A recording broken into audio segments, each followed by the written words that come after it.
Welcome back sa aking YouTube channel. Para sa mga first time lang po na manood, please click mo na yung Jeremy's TV, Manila. Anyway guys, wala nang bayad, libre lang. Tulong mo na lang din sa kapwa mo. Alright, thank you very much po. So topic natin po today's video, China. Nilalason ang tubig ng ating West Philippine Sea. Particularly sa Bajo de Masinloc. Ayan guys, na-discover ng ating BIPAR at ng Philippine Coast Guard na nilalason daw yung ating karagatan. So nung una, alam naman natin, di ba, kung anong ginagawa ng China. Nandyan yung banggayin yung bangka natin, yung mga barko natin, di ba? Nagle-laser sila. Pagkatapos binobomba ng tubig at kung ano-ano pang mga hindi magagandang ginagawa dyan sa West Philippine Sea. So ngayon, dahil siguro na-expose sila, di ba? Hindi kagaya ng nakaraang administrasyon kay Digong, hindi lumalabas yan sa media.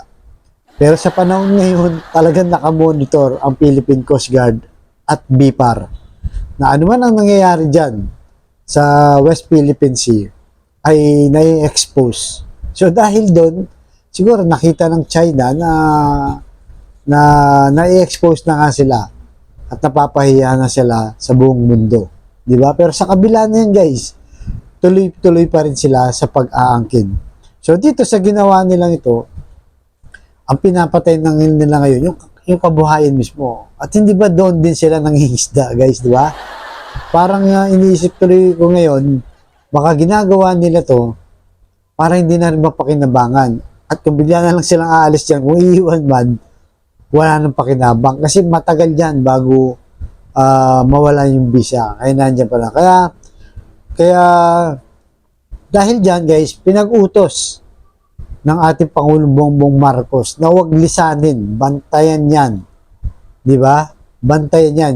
Diyan ako saludo kay Pangulong Bongbong Marcos. Di ba? Gaya na sinasabi natin, hindi natin siya sinuportahan ng 2022 election, pero sa mga ganitong foreign policy niya, lalo na sa West Philippine Sea, ay talagang sinusuportahan natin siya. At tama yung mga ginagawa niya. Hindi lang tayo, karamihan sa mga Pilipino, sang-ayon o agree sa mga ganitong policy ni BBM. Dahil dyan guys, dun sa pag-resupply nila, nakita rin nila may mga floating barrier na naman nilalagay. Di ba maalala nyo mga ilang buwan lang, pinatanggal yan mismo ni Pangulong BBM na sabi, tanggalin nyo yan. Tinanggal, di ba? So, walang ginawa yung China kundi panoorin lang na kung saan dati walang action na ginagawa ng ating bayan. But anyway guys, panoorin muna natin yung balita at tuloy na natin ang ating reaction. Right? Pasok. At ipinag-utos ni Pangulong Bongbong Marcos ang patuloy na pagpapatrolya ng Philippine Coast Guard at Bureau of Fisheries and Aquatic Resources o BFAR sa West Philippine Sea. Kasunod yan ang pinakahuling resupply mission ng BFAR sa Panatag Shoal kung saan naglagay ng mga floating barrier ang China. Nasa frontline ng balitang yan, si JC Cosico. Sa aerial video na ito mula sa Philippine Coast Guard, makikita ang mga barko ng China nitong Webes na naglalatag ng floating barrier sa bukana ng Bajo de Masinloc o Panatag Shoal na nasa kanluran ng Zambales sa West Philippine Sea. Naglalatag na sila ng barrier. Kasabayan na resupply mission ng barkong BRP na tutamplot ng Bureau of Fisheries and Aquatic Resources o BFAR. Sa isang forum ngayong araw, sinabi ng Philippine Coast Guard na wala silang na-monitor na floating barriers noong mga nakaraang linggo. Kaya hinala nila, the moment na ma-monitor nila that there are Philippine government vessels within the vicinity of Bajo de Masinloc, that's the time that they place a floating barrier. There's something that we are still evaluating, no?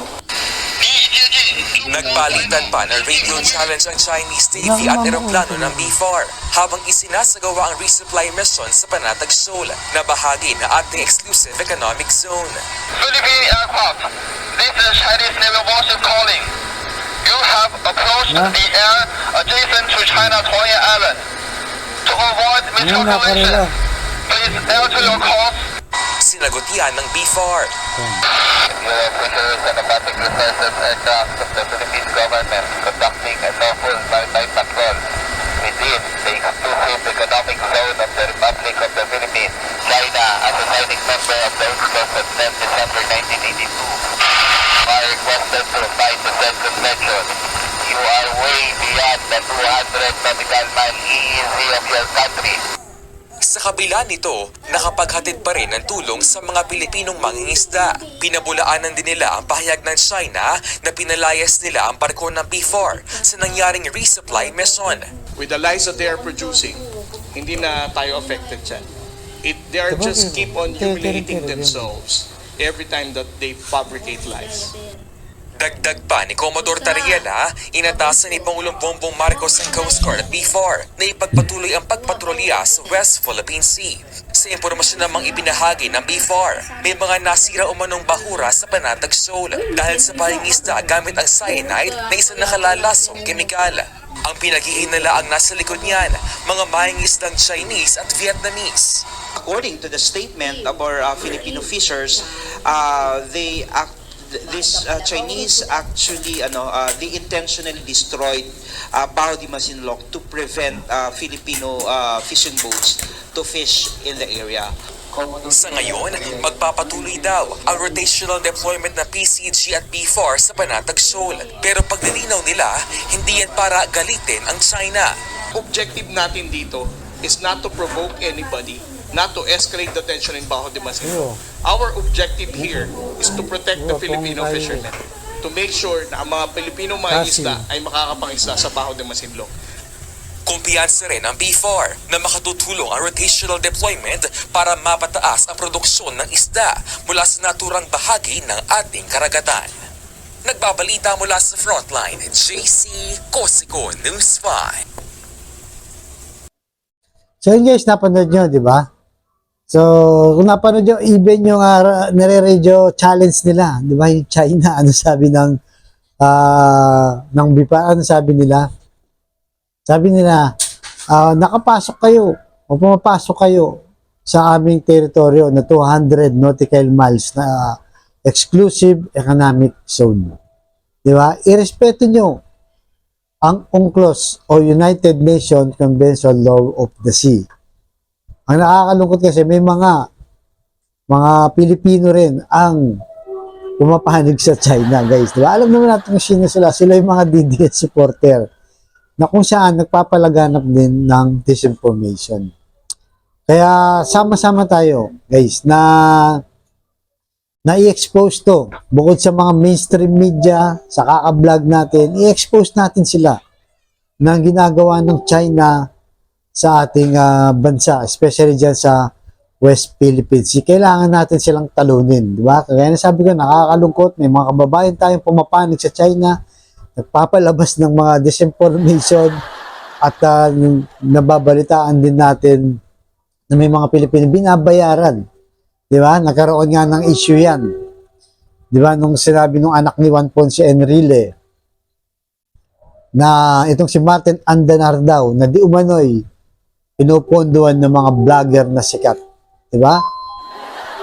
So, kaya yan guys. Yan ang anuhin natin ngayon. Yan ang ikalat natin. I-expose. Magkaisa tayo para sa ating inang bayan. May pagtanggol ang West Philippines. Alright guys? Hanggang dito na po. Abangan nyo susunod na. Thank you very much.